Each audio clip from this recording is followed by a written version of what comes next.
अच्छा भाई, इस सवाल में उसने बोला है कि रिसिप्ट और पेमेंट का अकाउंट बनाओ। ठीक है। पैसा जब आ रहा है तो वो डेबिट साइड पे रिकॉर्ड होगा, और जब जा रहा है तो वो क्रेडिट साइड पे रिकॉर्ड होगा। ओपनिंग बैलेंस आपको दिया हुआ है 1420।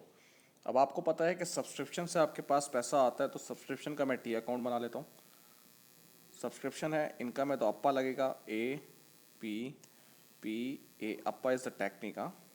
ये आ गया बैंक जो मुझे चाहिए, और ये आ गया इनकम एंड एक्सपेंस अकाउंट। अब देखते हैं बेटा, सफिशिएंट एडवांस यानी कि प्रीपेड का ओपनिंग दिया हुआ है मुझे 200, और इसका क्लोजिंग दिया हुआ है 600। एरियर्स का ओपनिंग दिया हुआ है 400, क्लोजिंग दिया हुआ है 300, और पूरे साल की subscription income and expense account में दी हुई है 14,200। तो आपके पास बैंक आ रहा है, आपके पास 14,700।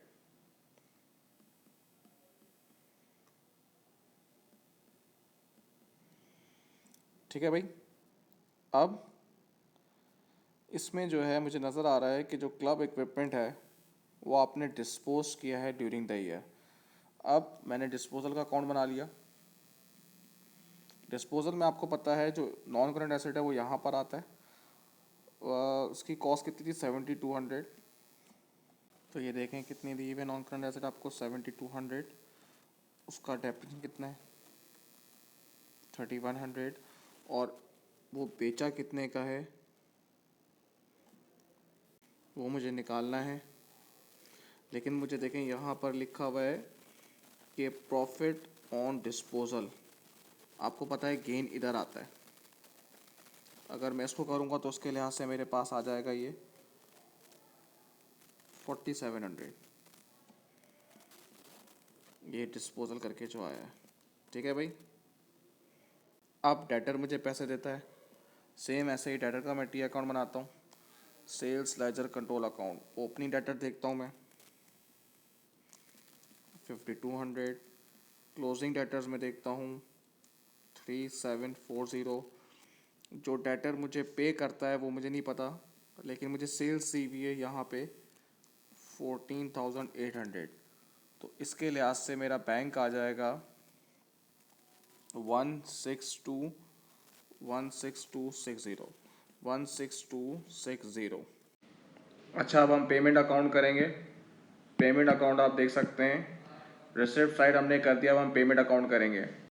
सबसे पहला ट्रेड पेबल है, ट्रेड पेबल का अकाउंट बनाऊंगा मैं। Purchase laser control account, opening closing, और बैंक इधर आता है तो परचेज इधर आते हैं। ट्रेड पेबल का ओपनिंग कितना है 1560, क्लोजिंग कितना है 2910। बैंक मुझे चाहिए, परचेजेस मुझे कितनी की हैं वो ये लिखी हुई हैं 9950। तो जो परचेजेस हमने पे की हैं वो कितनी पे की हैं 8600।